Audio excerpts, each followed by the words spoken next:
This is Natalie Pace, and I am the executive director and co-creator of the Earth Gratitude Project at earthgratitude.org. Today, we are going to be speaking with Ellie Lax. She is a co-founder, along with her husband, Jay Weiner, of the Gentle Barn. They rescue animals who have been abused or neglected, but even better than that, they serve all of us by reminding us that animals and people, every single person, every single animal, you are special, you do matter. And this is something that's actually been very good for so many people's mental health. Actually, they reach out to a lot of different organizations, whether it is, children that have special needs, children who have been in the foster care system or at risk in other ways. And she's been featured on the Ellen DeGeneres show. She has her own foundation, so you can support their work. But I think the big message today is you are special, and please reach out to either a person or an animal and remind them that they are special. Listen to them. She's a big proponent of cow hug therapy. So hug therapy can be good as long as it's warranted and not, something they're pushing onto somebody. And we're going to learn more about her magic in just a moment.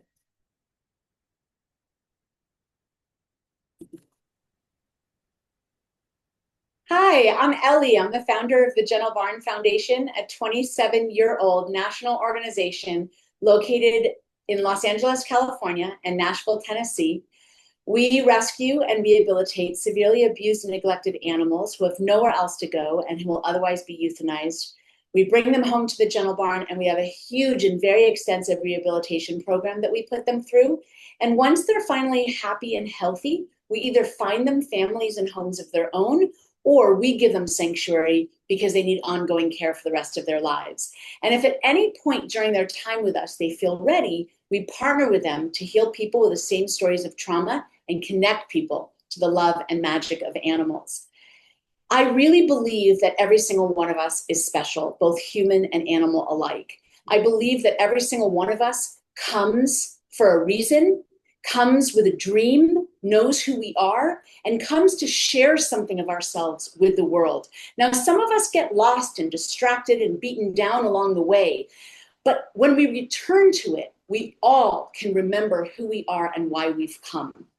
At the Gentle Barn, our very amazing animals not only go through their own recovery, finding out who they are, learning to forgive, and learning to trust, but when they're ready, they turn around to help other people remember that they matter and to heal them. We have cow hug therapy, where people suffering from depression, anxiety, trauma, and grief can come and get healing that only a cow can give. And we also serve those with special needs to come to the Gentle Barn and feel capable, feel part of the community, realize that they do have physical strength or emotional intelligence, and know that they're important too. So to give you an example, we have an amazing goat named Bria. And she, before she came to the Gentle Barn, had a knee injury that rendered her unable to walk. And she kind of walked on her elbows. But because she was so small and young and frail, the other goats blocked the food and water. So she wasn't getting enough nutrients or sustenance. She was lonely and she felt very, very defeated. Thankfully, a delivery person went onto that property one day and saw her, and they knew me. So instead of driving away, minding their own business, they went and inquired about the goat, found out that they were withholding veterinary care from her, and negotiated the release of that goat and called me and said, "Will you take her?" And of course, I said yes. So this person drove this goat to the Gentle Barn. She was 8 months old, but only 20 pounds because she was so impoverished nutritionally that her body didn't grow. And she would have died a very, very slow, painful death. But at the Gentle Barn, Jay was able to use splints to very slowly stretch those legs, stretch those tendons, build muscle. And eventually, after about 6 to 8 months, she was straight-legged and she was able to walk. And eventually those splints and those braces came off. And As soon as she was able to walk and her spine was straight and she was eating nutrient rich food and water, her body said, okay, grow. And so she went from 20 pounds to now she's about 85 pounds. And she's a big, beautiful goat. And what's special about Bria is she had so many challenges when she was growing up, but that never affected her mentally. She never said to herself, oh, I'm not worthy. Oh, I'm not lovable. Oh, I don't deserve happiness. She never believed that about herself. And so now she's this big, powerful goat, and she is the leader in our barnyard. She bosses everyone else around. She's first to get treats. She knows who she is. She knows her own self worth. And she's really blossomed into the queen that she's always been destined to be. And I think that's true for all of us. Like I said in the beginning, we are all born knowing who we are and why we've come, but sometimes we get lost along the way. And if we can only spend a moment checking in with ourselves, noticing ourselves, and remembering that we're special too, then we can blossom and bloom for the queens and kings that we've come here to be. And it was so lovely because when Bria was still wearing a brace but still able to walk, there was a little girl that visited the Gentle Barn that was wearing a brace. And within 2 seconds, she spotted Bria and she said, look, mommy, she's just like me. What we tend to do when we've had trauma is we tend to kind of carry it like a secret or like something to be shameful of. And when people come to the Gentle Barn and find animals with their story and their circumstance, they realize they're normal, they're not alone, and they can drop the secrecy and the shame, and they can just hold their head up high, knowing that, yeah, we all have a story and we're all special. So here's your challenge. And really, it's two-part. For the next week, I want you to notice all the reasons why you're special. Write it in a journal and take note of how you're shining right where you are. And while you're doing that for yourself, you can also find an animal or a human in your community that needs a little reminding too, because we're all special. Much love.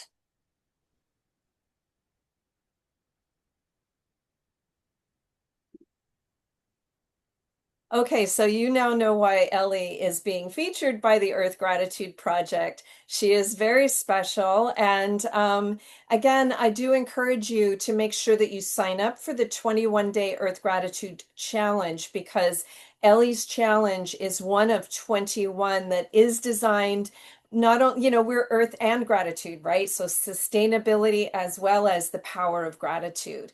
And Ellie's is really poignant because it is reminding us of who we are, not just who we are as a consumer, but we are going to talk about consumer choices, but who we are as our soul's calling.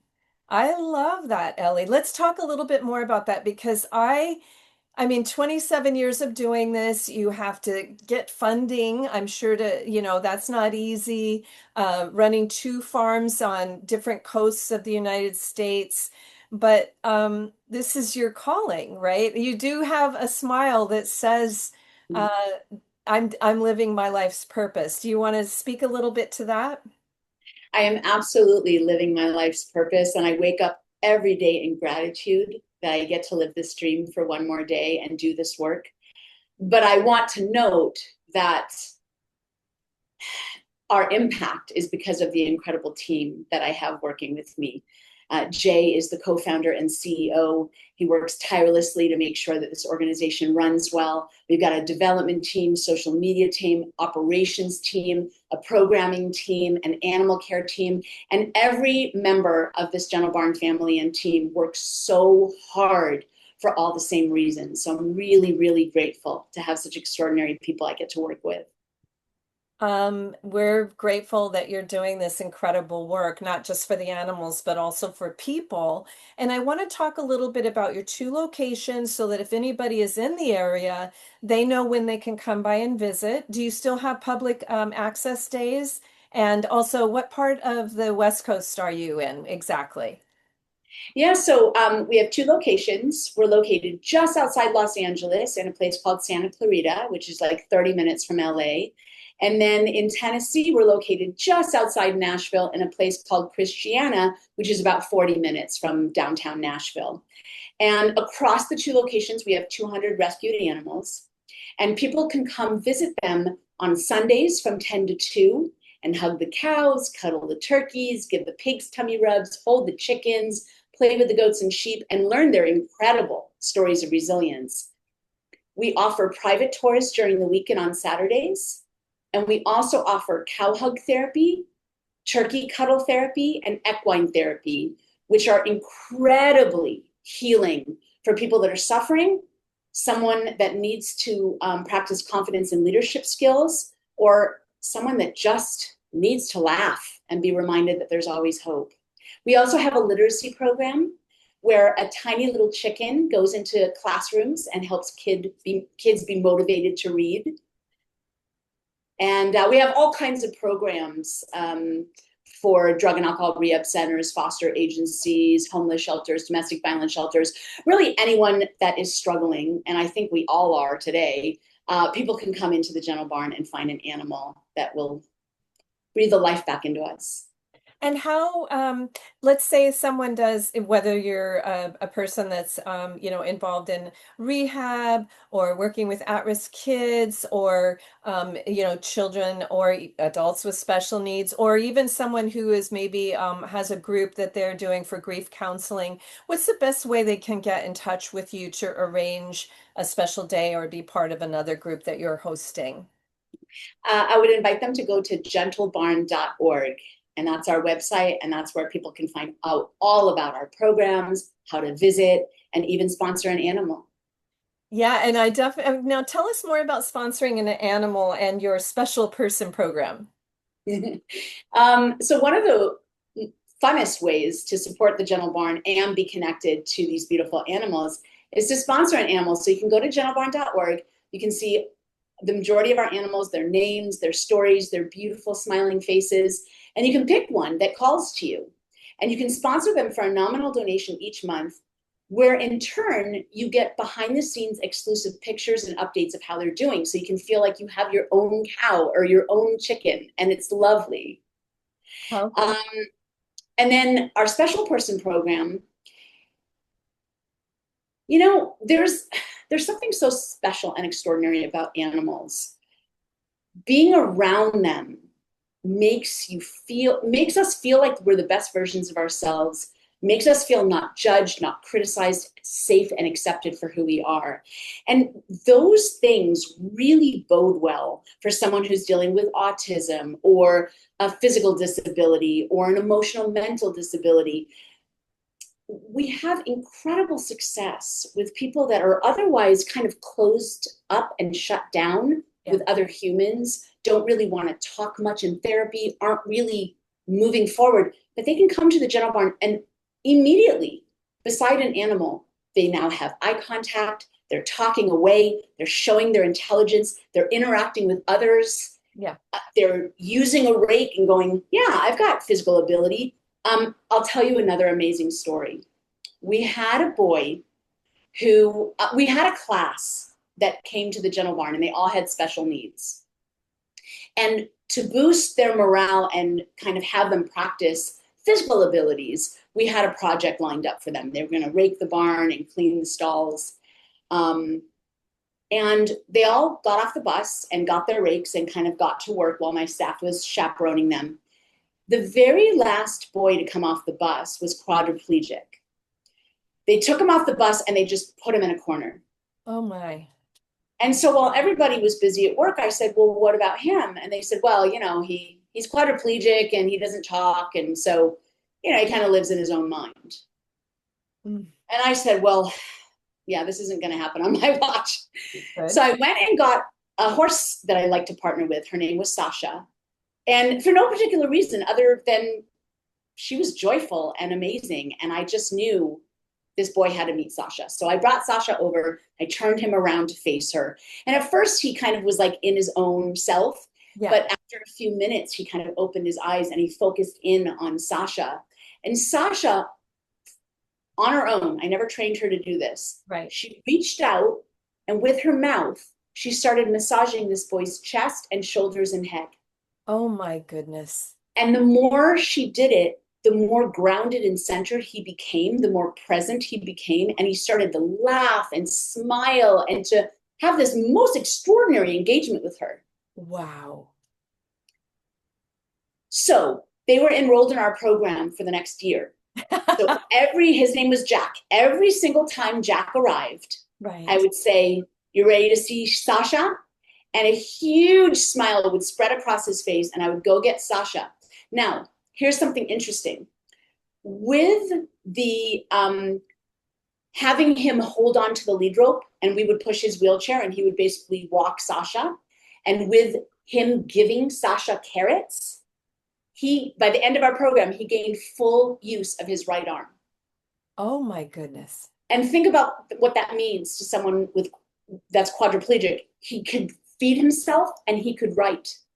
Oh my goodness. So now all of a sudden he could communicate because he could write and he could feed himself, so he had independence. And now, instead of putting him in the corner at class, he was relating to the teacher and other students. And instead of being put in front of the TV at home, now he had a seat at the table. And everyone in his home life and his school life acknowledged that there was someone in there, because Sasha basically reached in and pulled him out. And it Oh changed my his life. goodness. Oh, my heart's melting. Oh my gosh. And you probably, I mean, I'm sure this doesn't happen every day, but this is a lot. I'm sure this happens a lot because animals are healing. Let's face it, right? I mean, equine therapy is like all the rage, but you're the one that invented the cow therapy, right? Okay. Yeah. I want to talk also because you mentioned that it's going to help them develop leadership skills. I think that's kind of an interesting thing to think about. So will you tell us a little bit more about that? I think a lot of us are beaten down. Sit down, be quiet, sit still, listen to someone else. There's a stereotype, but like in our general culture, we are not empowered to be these powerful beacons of light in this world. We are easier to control if we are quiet and silent and follow the rules, right? And so a lot of us have lost our spark. Um, So there's something marvelous about horses. When you have two horses together, there's no two horses that are ever equal. One is the leader and one is the follower, always. So when I am with a horse, one of us is the leader, one of us is the follower. So Right. they're wonderful mirrors for how we're showing up in life. So in other words, if I'm standing with a horse, I'm not really present, I'm lost in my thoughts, I'm not really in my body, I'm not taking ownership of my being and where I'm going, the horse is going to lead me to grass. Right.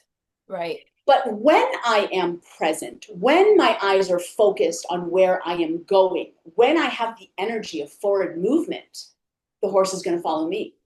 So it's a wonderful opportunity to have people that feel beaten down or voiceless or unheard or unseen or invisible, whatever you want to call it. Right. They can work with our horses and they can practice leadership skills and confidence and get an immediate mirror of that horse going, okay, I trust you, I follow you. And each time they come, they can practice it a little bit more and a little bit more and a little bit more. The other thing is, when we've been beaten down, we don't have a big awareness of ourself, how we're showing up, Right. or kind of an awareness of how other people are showing up. So part of equine therapy is to groom the horse to get really clear on how we're showing up. Are we too loud? Are we too fast moving? Are we too still? Are we coming with confidence? Are we shutting down?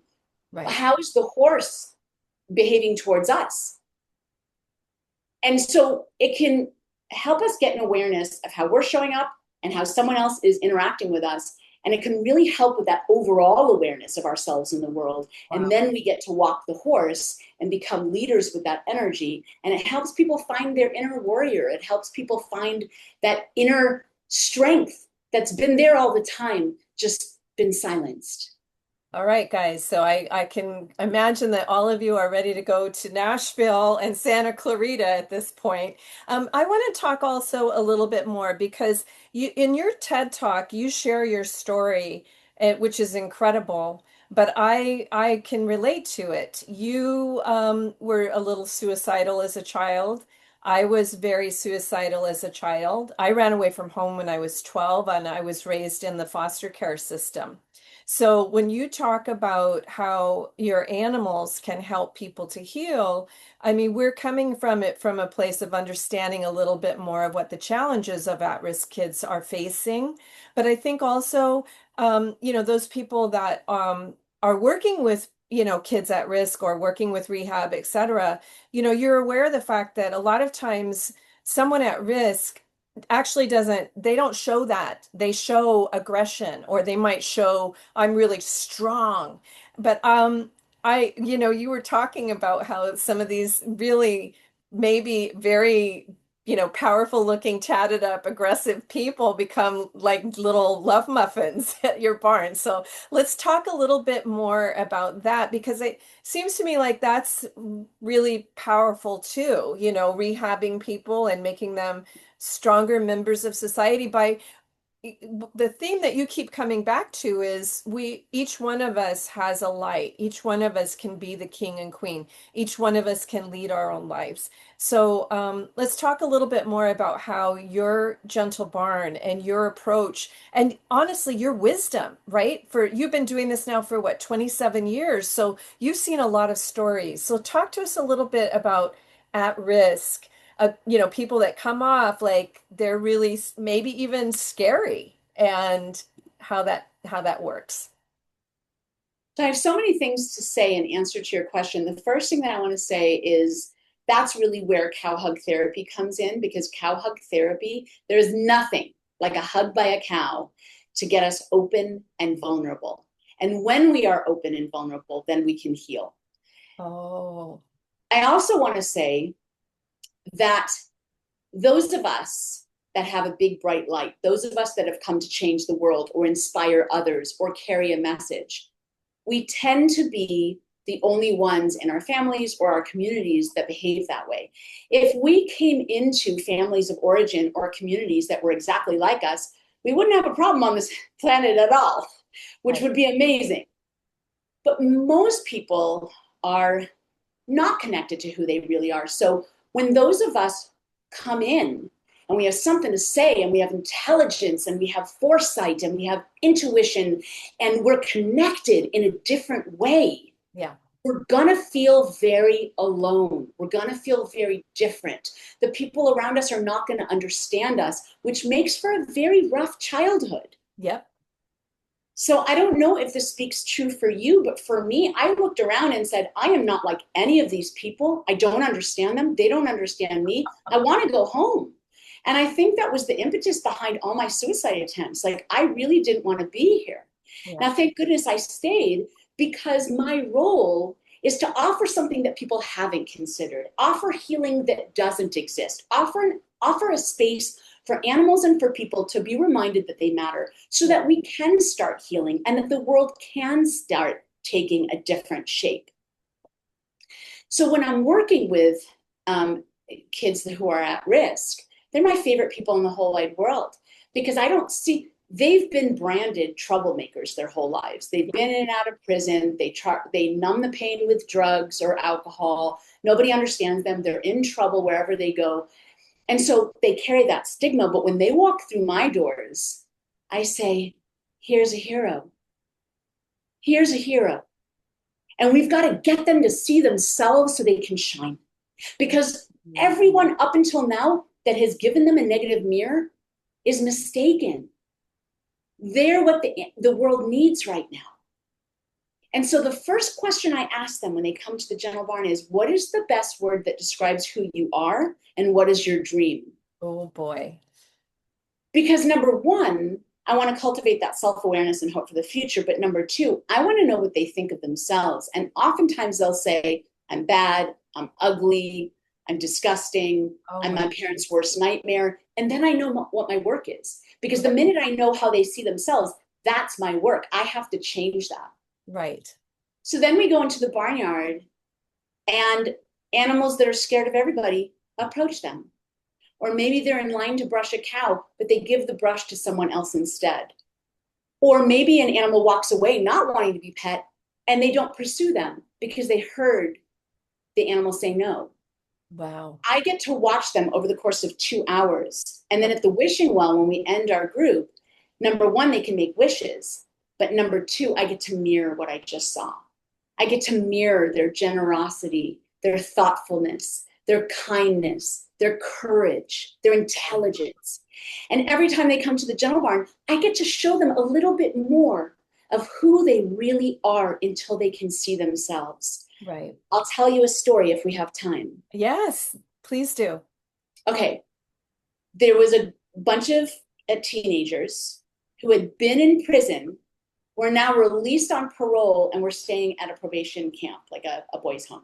Right. They came to the gentle barn. So the first time they came, we sat around in a circle and I asked them their word and dream. So there was one person there. Right. Um, and I said, what's your word? And he said, I'm cool. Okay. I said, okay. And something inside of me told me, don't push it. So I left it alone. And he did not have a dream. Okay. Later, when we went to the horses, I paired each boy up with their own horse, and I showed them how to brush them and stuff. Right. So I partnered everybody up with a halter and a lead rope and a brush and a horse, and everybody got started. I went over to see how he was doing, and he was trying to make everybody laugh. He was kind of posing in front of the other kids. He didn't know what it felt like to be authentic yet. Right. So he was kind of dancing around, and he was really loud and cracking jokes. And the horse, Caesar, that I had paired him up with, said, I want nothing to do with this. And he retreated to the back of the stall. Right. So I took a risk. I didn't know if this was going to work or if I was going to lose him, but I had to try. And I Right. walked up to him and I said, do you notice that your horse is in the back of the stall? And he said, yeah. And he cracked another joke. And I said, actually, this horse has been through hell and back, and he's trying to gauge whether you're safe for him or not. But you're moving your body and you're really loud. So right now your horse doesn't feel safe. I said, would you consider slowing down and quieting your body and slowing and quieting down your voice to show Wow. him that you're safe? Oh, I love the reframing though. And I got really lucky because he could have maintained his pose and like left, right? But he did. He did it. He got really quiet and he got really still. And the horse walked back from behind the stall and walked over to him. Wow. So then Wow. a hush fell over the horse barn. Each boy was like brushing their horse. Caesar was standing still. This boy was brushing quietly and whispering really sweetly into his ear. And I let it go for like 20 minutes. And after 20 minutes, I came back to his stall. And I said, let me ask you a question. I said, if you had to pick a word that described you now, what would the word be? And he got tears in his eyes and he looked up at me and he said, I'm gentle. Oh my goodness. And I said, it's really nice to meet you. And I put my hand out and I shook his hand, and tears were streaming down both our faces. And I said to him, that's who you are. And because of what you've gone through, you've had to be cool. But I just want you to know that inside you are gentle and I see you. And he Wow. gave me a huge hug. And for the rest of the year, I never saw that poser again. He was gentle, he was kind, he hugged me hello, he hugged me goodbye. And that whole circumstance allowed him to become who he truly was designed to be the Right. whole time. And it was beautiful. Yeah. And I want to just mirror something that you already know. I think what he really connected to was that you told him the horse's story and the horse's side of things, right? That's where that probably tugged at his heartstrings, and he's like, wow, I don't want to be the person that scares this horse that's already wounded. I'd rather be the person that helps to heal this horse. Yes. Yes. Wow. Wow. Because he knew his own perspective, but he never stopped for a minute to think about how he was affecting other people. And he was able to see outside of himself to Caesar's perspective, and it changed everything. Yeah.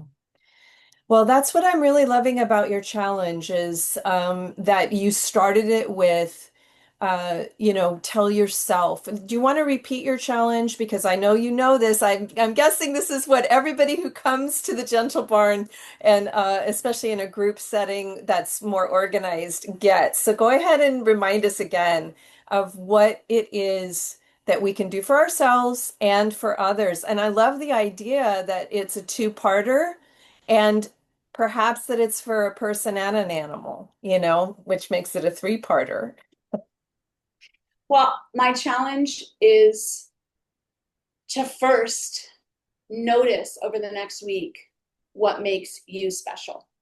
Because every single one of us is special and we tend not to pay attention. But if you have a journal that you can write on and you catch yourself being thoughtful or catch yourself being a good listener or catching yourself being generous, whatever it is that you catch yourself doing, write it down and start realizing that you're really special. And at the same time that you're witnessing yourself, if there's any animal or human in your community that you've noticed needs to be reminded too, maybe they're shy, maybe they're lonely, maybe they're sad, maybe they feel disconnected or isolated, maybe they're ill physically, whatever they're struggling with, maybe while you're witnessing yourself, you can become a witness for them as well. Give them food if they're hungry, give them safety if they're unsafe, give them a compliment, become their first friend. Maybe sit with them and say nothing. Give them a smile. There's so many little teeny things that we can do for others while we're filling ourselves up. Love it. All right, everybody. This is Ellie Lax, and she is the co-founder with her husband, who she's the first one to say what a great team they make. It's the gentlebarn.org, or give us the exact URL because I don't want to mess it up here. Gentlebarn, gentlebarn.org. Gentlebarn.org. And of course, if this story resonates with you should consider donating. It is an organization that's a tax write-off, right? Yes, we're absolutely a nonprofit organization, and we get to do our work for people and for animals because of the support of the community. So donating, sponsoring an animal, coming to visit, coming to hug a cow, following us on social media, sharing us with other people. Be our partners in this. Thank you. Thank you so much, Ellie. We really appreciate your time. Thank you.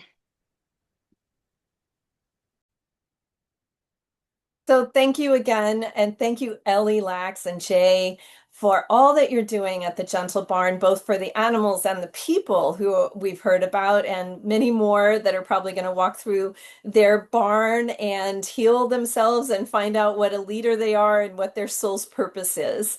Again, remember to go to earthgratitude.org. And this Saturday, March 28th, 8:30 p.m. in your own time zone, join us for our online peace celebration. Please visit us at Earth_Gratitude on Instagram and Earth Gratitude on Facebook. If you are celebrating Earth Hour, we tag us as a collaborator. Also, join us for our 21-day challenge. Ellie's challenge is a powerful one, and it's one of 21 days. So go to earthgratitude.org and register now for your 21-day challenge. Leaders from around the world on both sustainability, also and personal empowerment. So again, earthgratitude.org, Natalie Pace signing off. Thank you, thank you, thank you for all that you do for the planet, for the people, for yourself being the shining light that Ellie is reminding us we all are. Thank you.